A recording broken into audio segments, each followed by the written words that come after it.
Our Red Media in partnership with TSN, it is Season 5, Episode 71, a playoff edition of the Ray and Dregs Hockey Podcast, presented by our title sponsor, Canadian Club Whiskey. Have you tried the Canadian Club Ginger Ale? It's a crisp, refreshing alternative to beer. It's well-balanced with the flavors of ginger, subtle notes of rye and spice. Jason Strudwick, it is delicious. Ray, we're changing things up in this edition, okay? I hope. I know this is like a management decision, and I didn't make it. It was basically made by Ryan Rishaug.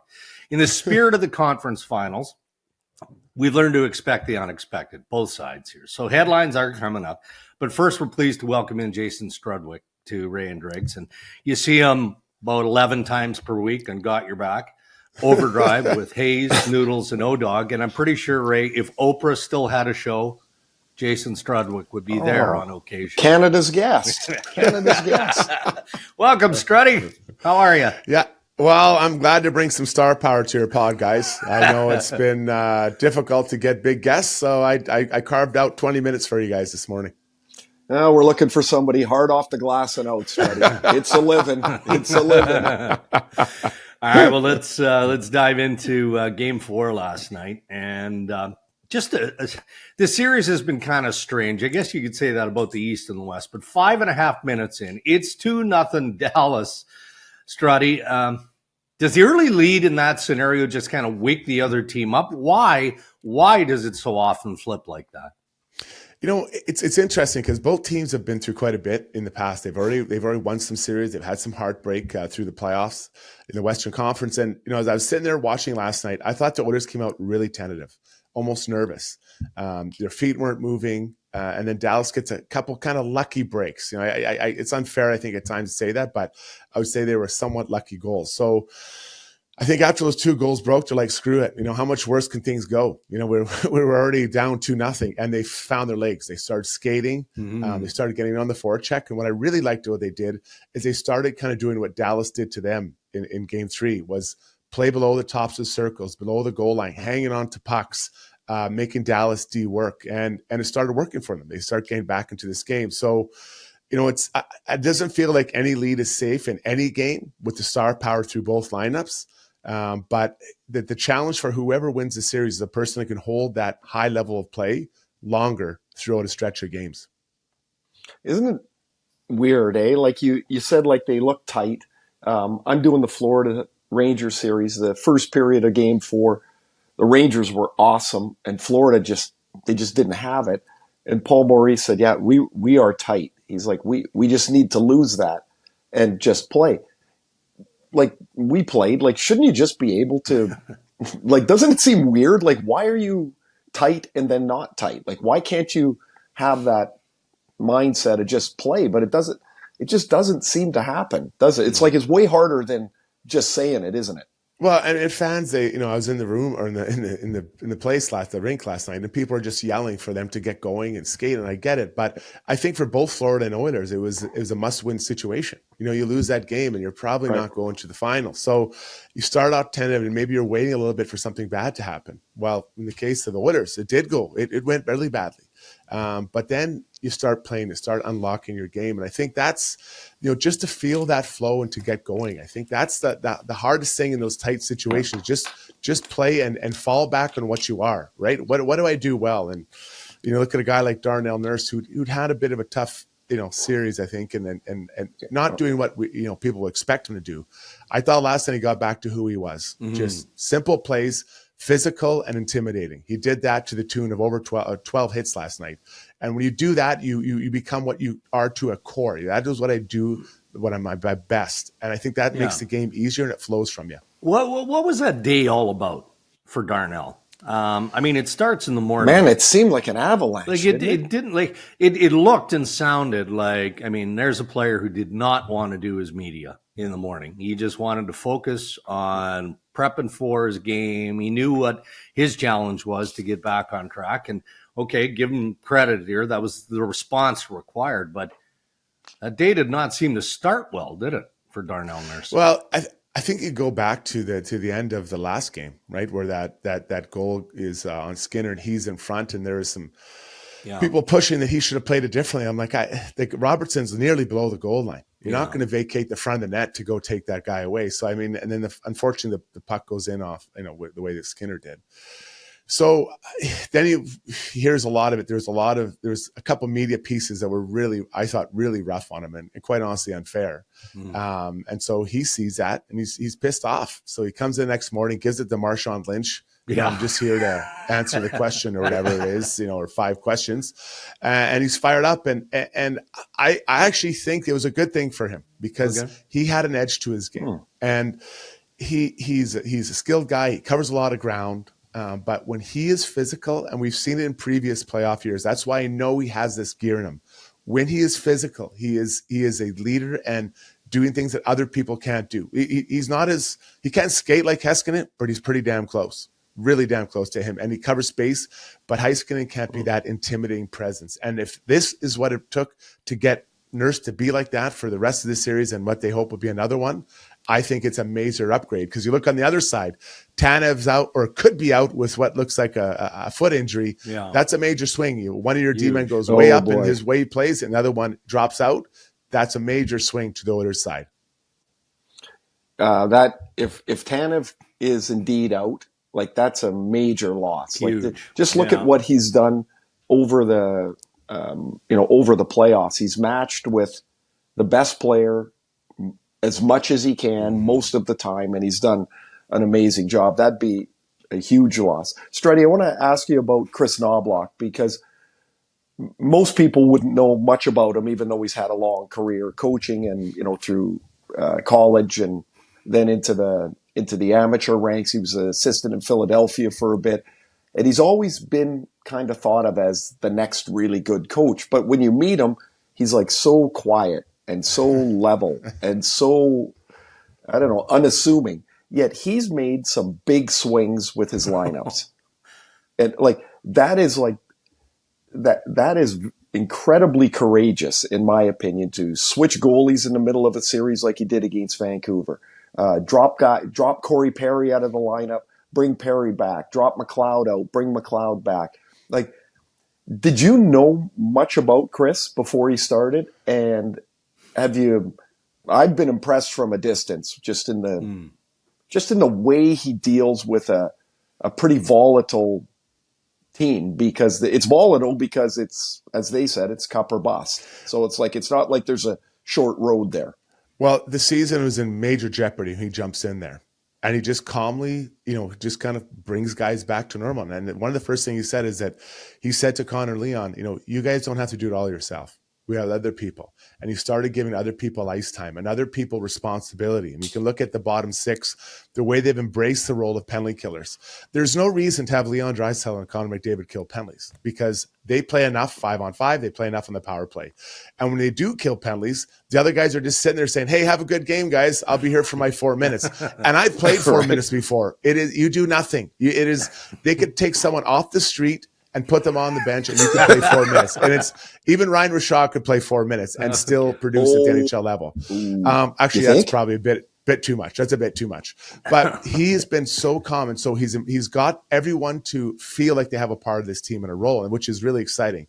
And now you get to the playoffs, and I think what people are forgetting, this is a rookie coach going against guys that are well-versed in playoff hockey.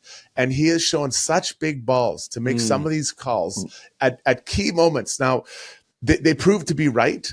And, you think about bringing Perry back. I think that was a nice touch. This game has really kind of worked to be now below the circles, along the wall kind of series. Corey Perry, he's greasy. He's a greasy guy.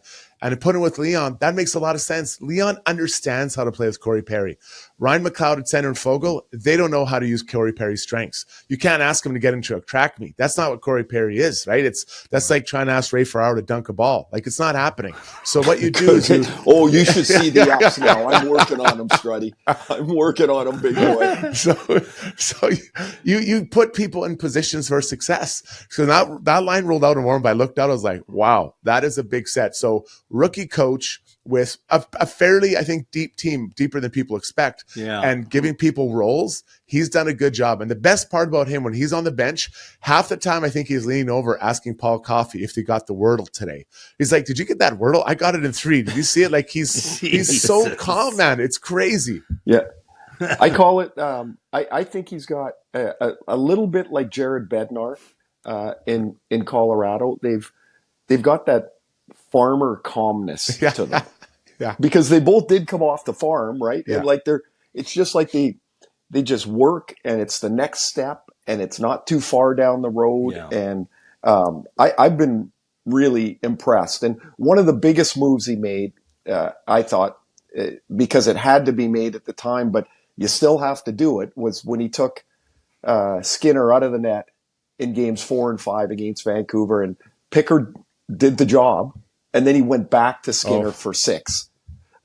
That is a disaster waiting to happen, but the courage to do it and then get the results from it. And now that gets us back to here. We're 2-2. Skinner's had some moments where you're like, oh boy, he's on roller skates in there. And then other times where he makes huge saves like he did last night. He made 2 of them with his right pad that he had to have, or that game could have gone another way. You're a D, your goalie's struggling, and he makes a good save. Like, does it feel like a little bit of a mixed bag back there, or are you just worried about your own thing? Yeah, just one more point on Knoblauch. I think it took him 6 games to get the lines right to beat the Canucks last series. You look at, he had the big guys together in game 2 and 3, and that was a mistake, and he got it figured out. So I think, we're getting to game 5. I think he's probably starting to understand the line combinations needed to have success. As far as Skinner, he's had some up and down moments. And as a D man, it's a little bit scary when you're uncertain of what's going to go on. But I think this is now 2 years of Skinner, right? They know what he can do. And Connor McDavid said it. He rebounds. This guy, I think he used the word, he's a gamer. He rebounds. Because Skinner wasn't supposed to be this guy. They signed a guy named Jack Campbell out of the Maple Leafs to be the guy. And Austin Skinner's the guy. He's like, what? I'm the starting goalie. So I think that the longer this goes on, the more Skinner's going to just continue to feel comfortable and figure it out. Because he has made some massive, massive saves at key times. But now it's a little bit different. You look at last night, the first time I think there's been more than a 1 goal difference in the game, and they got to Ottinger. They put 4 in behind Ottinger. So I think I think that swings a little bit now. The shooters over there is like, hey, we're starting to understand first how the lines combination should work to have success against this team, and how to beat Ottinger. And maybe that just calms things down for Skinner, who got a big win at home to tie this bad boy up. The Oilers score a real nice shorthanded goal. I want an opinion from both of you. I mean, how do you explain, Ray? I'll start with you. There are good penalty kills, and then there's what we're seeing from the Edmonton Oilers in this playoff. Yeah, ridiculous. Crazy. How do you explain it? Is it puck possession? Is it just aggressiveness? Like what are you seeing there? I think the biggest change over that we've seen in penalty killing of late, the last couple of years, is as they've started to get more aggressive, and they've started to be able, in particular during a series, because you see the same power play over and over, the coaching really matters. The instruction matters. The ability to execute what the coach wants, like what the system is supposed to be. I'm doing that other series. These penalty kills, they do not stay in the same place ever. And I hated being against an aggressive penalty kill, because you have no time to think, you have no time to make a read. And when I watch the Oilers, Struddy, I'll throw this to you, but like, they are all over it. But it's not like running around with your hair on fire. It's like their timing is about perfect. One guy pinches on the wall, next guy goes to the low guy, next guy, they know where the next option is. They're already taking the next option away. I think coaching and adjustments on the penalty kill have been among the biggest changes in the game, I think, in the last couple of years. Well, let's give credit to the guy who runs it, Mark Stewart, right? Former NHLer, was kind of the eye in the sky. Now he's, running. If if not the most important part of the Oilers game. It's right up there with how important the penalty kill is. Confidence, though. Confidence is number one. Believing in what the coach is telling you, and then believing in each other to do the job. So what the Oilers do is they cut the ice in half, and they do not allow the other team's D to get to middle of the ice or whoever's running the top of the umbrella. And they push that guy down the wall. You've got to give up shots from somewhere. I would rather give them from the side where the goalie is feeling comfortable and maybe the D-man can block it. And then, as Ray pointed out, when it goes down, they jump, they push them. Another guy comes in, the D-man squeezes. Now you got a small little game. Instead of having the whole offensive zone, now they're squeezed into a little, pile of turds in the corner, and then they're usually winning or trying to win that puck battle, killing time, then icing it down. Yep. It's just an absolute clinic. You can tell when they jump over, they're like, yeah, we got this. And that is a good feeling, because I've been on penalty kills where you do not feel confident, where you are just praying that, something happens and maybe the other team takes a penalty. But these guys are going over. It is brutal, isn't it, Struddy? Isn't it brutal? It's a sick feeling. You take a penalty and you're like, oh my God, the next time we're going to get the puck is when it's in our net. Yeah, I'm not getting comfortable in the penalty box because I'll be right out of this thing. Like, don't close the door. I'll be right back out of here. But it's just sick. Just leave it open. But now it's like they embrace it. And I go back to my previous comment. There are specific players who do it, and it is the bottom six. It's not Leon. It's not Connor. It's not Hyman. It's, the unsung hero, Derek Ryan, Janmark, Connor Brown. This guy signed a big deal to Oilers and had a really tough year. Now I think he has points in 3 or 4 games, including a massive play last night. And these are the guys at this time of year you look to, right? You think of the Fernando Pizzanis, like out of nowhere, scoring all those goals. Yeah. It's I think, empowering your bottom six and give them a role and give them a good job.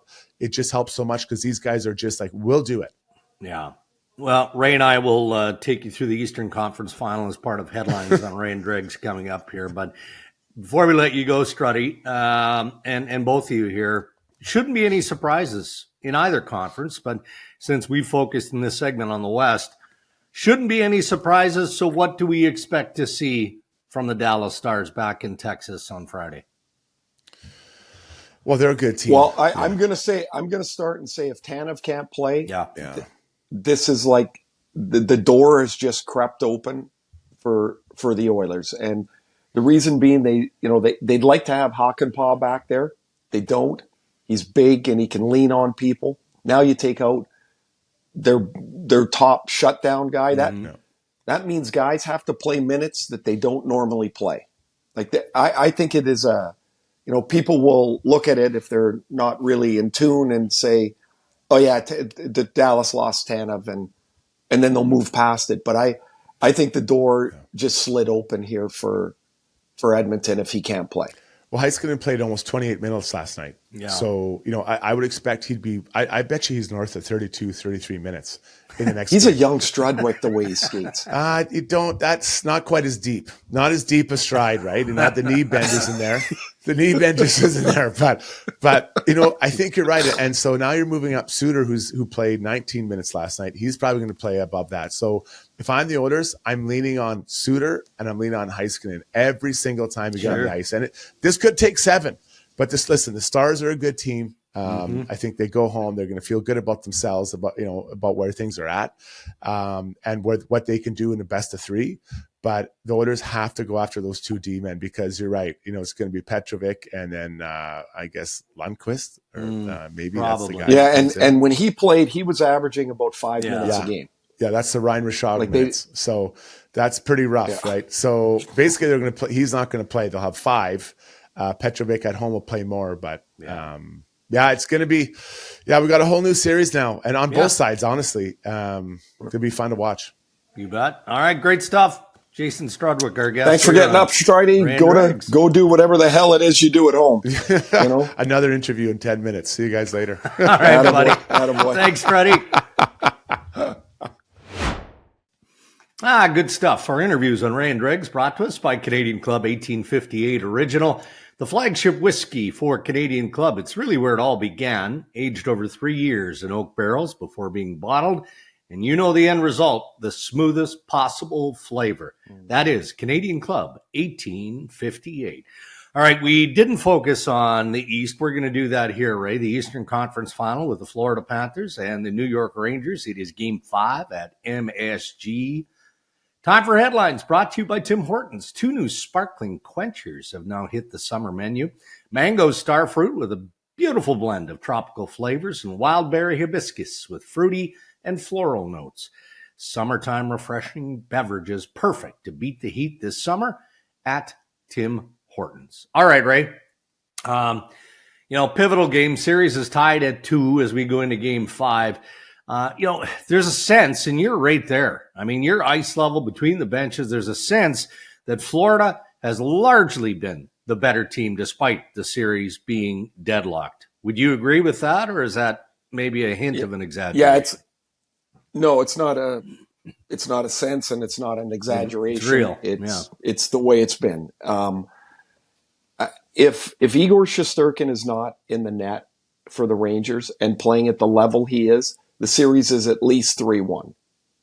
Like games 3 and 4 down in Florida, the Rangers had 2 good periods. The first period of game 4, the second period of game 2, of game 3 rather. The shots, the shot attempts, the chances are so heavily weighed in Florida's favor the other 4 periods. Like it's not even close. Florida has got this style of play that when you watch it, you can really appreciate it. And it's part of it is they just wear teams out. By the time the third period rolls around, teams don't have anything. I'm just going to grab this thing because I'll get the numbers wrong. Yeah. So Florida's goals for in the playoffs, they've got 50 of them. They've got 9 in the first period. They got 18 in the second period. They've got 21 in the third. And then they've got 2 overtime goals. Like they just get better and better and better. And the Rangers' problem has been they have not been able to have enough sustained pressure in the offensive zone, like zone time, that Florida ever slows down. And so like the puck goes in, the puck comes out. The Rangers can score. They don't need many chances. But it has been really impressive. And all that aside, it's 2-2. I know. It doesn't matter. So like if this game here is I mean, I guess it can always be different, but this is the whole series for the Rangers. Like if they don't win game 5, I don't see them being able to win. I mean, of course they can go to Florida and win. They've already done it. But it would seem like if the Rangers lose game 5, there's a little blood in the water, and the Panthers would take care of it on home ice. Right. That's what it feels like. Anyway. Yeah, I mean, look, this time of year is always about the matchups. And maybe it's an easy media line where we can zero in on, okay, well, we can see what Barkov and Reinhart are doing. And we can see what Kreider and Zibanejad aren't doing, statistically speaking, right? But is it that easy? I mean, obviously, if the New York Rangers are going to advance to the Stanley Cup final, Chris Kreider and Mika Zibanejad are going to have to find a way, correct? They have been non-factors. The only way they've been a factor is Zibanejad turned the puck over in overtime. Wheeler took all kinds of heat for it, but Zibanejad laid a grenade at him, and he's not going to catch Barkov. So as you talk about those top 2 lines, Barkov, Reinhart, and Verhaeghe have 7 goals in the series. They got put together in game 3 in the third period. And they have 7 goals in the series. Kreider, Zibanejad, and Roslovic, or Kakko, or whoever else has played there, they have 0. So, no, it's never one thing. Like, I am more certain of this than almost anything as I watch games and do this stuff over the years is it's never just one thing. Right. There's several reasons that the Panthers have carried a lot of the play, but one of them is the top lines at 7-0 in goals. And the Rangers can't withstand that over a 7-game series. Kreider had a hat trick in game 6 against Carolina, knocked them out. And for 4 games has been really quiet. I did think the best line of the series so far from a player was Matthew Tkachuk after game 4 when Kreider ripped the mouthguard out of his mouth. Tkachuk's always got that thing hanging out of his mouth, and he ripped it out of his mouth. He tried to throw it over the glass, but it's a good thing he didn't, because that's a game misconduct, if you can believe that. Just to interject, would it automatically have been a game misconduct? Apparently so. Wow. I have never heard of this rule. I don't know why.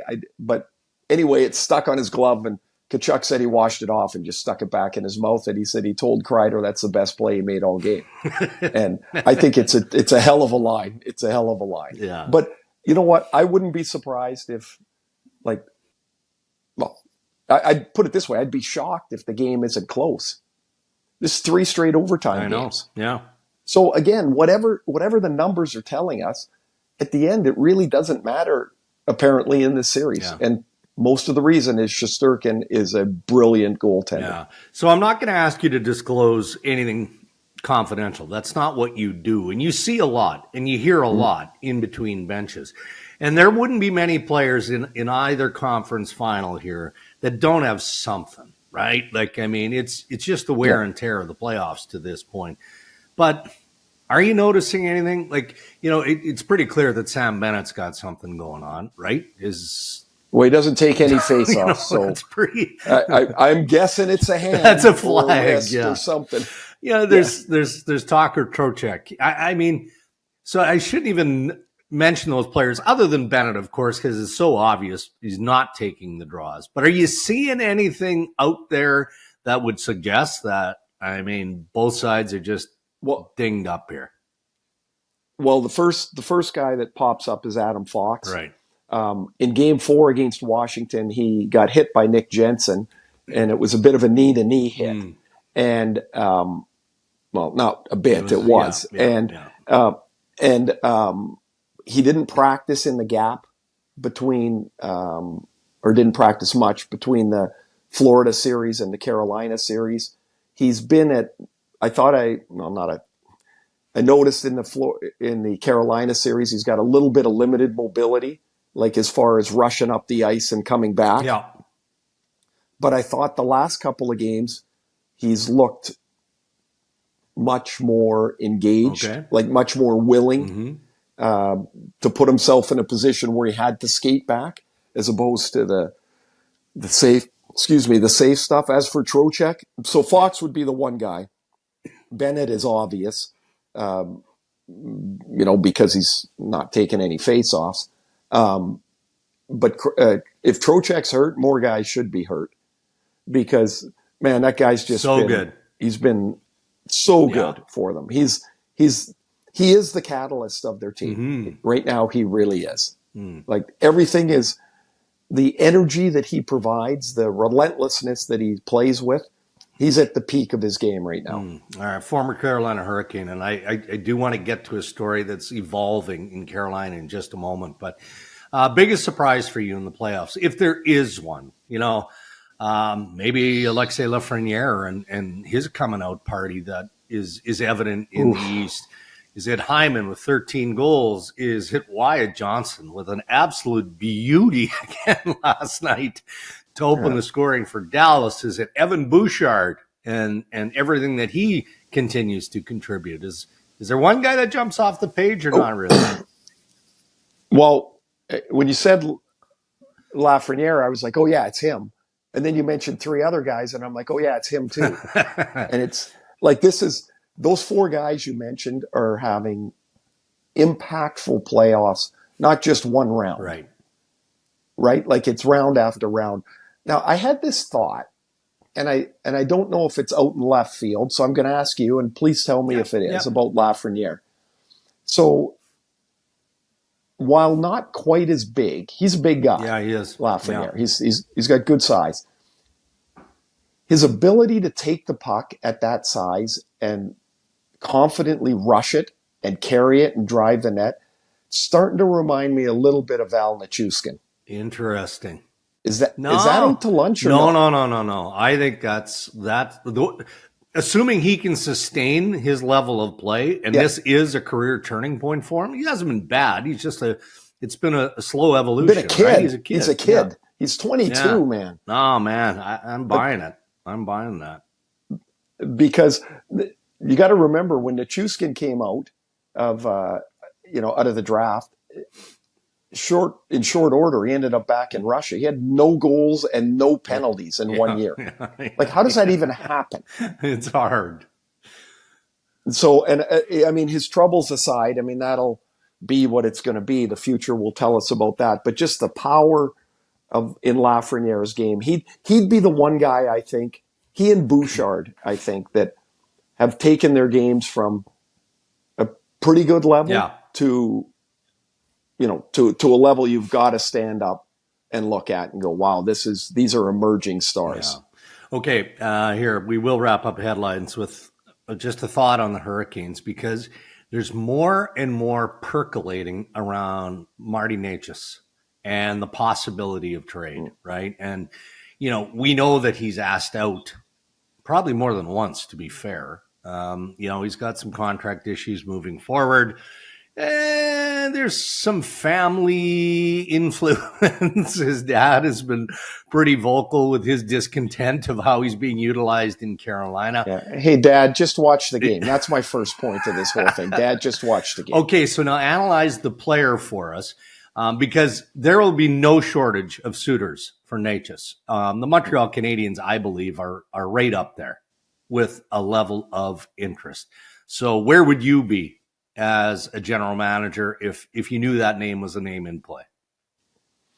Okay, I'd want to talk to my coaches too, aside from my scouts who are going to give me their detailed reports on him, because they've watched him not once but multiple times.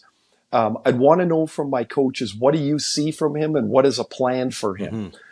This kid is a electric puck transporter.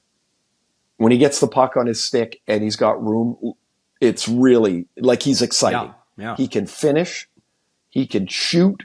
He can make a play. He's got good size. And there is a level of inconsistency to him that leaves you wanting most games. So I want to know from the coaches, what's the plan that we could help him be a more consistent player? Because I think some of it is immaturity, like age. He's still a young guy. Yeah. He's a really young guy. But I really think quite highly of him. I think he should be a 70-plus point guy. Mm. Yeah. Like, he can score. Yeah. He can shoot. And he's been frustrating for Carolina because a player of that ability should not play on all four lines on your team. Yeah. And that's what's happening. It does make some sense, too. And I'm connecting him to Montreal. I'm not saying it's going to go down. It's just that's the type of piece that you would expect Ken Hughes would want to add, right? Because the rebuild is over. It needs to be over in Montreal. They've got to turn that corner and at least nibble at an Eastern Conference playoff spot as early as next season. Otherwise, the market in Montreal, as you know well, Ray, the fan base is going to turn. They're going to go, okay, enough of this. And, Well, but yeah, it's the type of move where you start to offload some of your future capital for something closer to today. Right. But let's look at how, if Montreal goes in, who comes out of the playoffs? Yeah. Like you said, you have to start looking at like this. And Detroit would think they're a team that's going to go in. Ottawa, or Buffalo. Be in that mix. So like all of a sudden teams have to fall out. It's hard to make that step. Yeah. And Montreal to me feels like a half step behind the contenders, like for the playoff spot. Right. Like at this point, that's what they feel like to me. No, that's fair. All right, buddy. Those are your headlines. Thank you to our good friends at Tim Hortons. Canadian summers just hit different with Tim's. I know it's up. Introducing 2 new sparkling quenchers made with natural flavors and colors. Memories are made with quenchers. It's time for Tim's. We know where you are. You're in New York City, getting ready for the big match tonight. And then what? You just continue to follow this thing through until... Yeah, I got booked my flight. Booked my flights back for Game 6, and then I just sent to travel. Okay, if its series is over in 6, I'm going home. If it's continuing. I'm going back to New York, but then I need a flight to Vancouver. It's been a morning of travel so far, and now I can get into the game. Now that we're finished our thing, and eventually I'm gonna get home by the 4th of June for sure. And then the quick turnaround, right? Well, I think the next round starts the 8th. That's the plan. Yeah.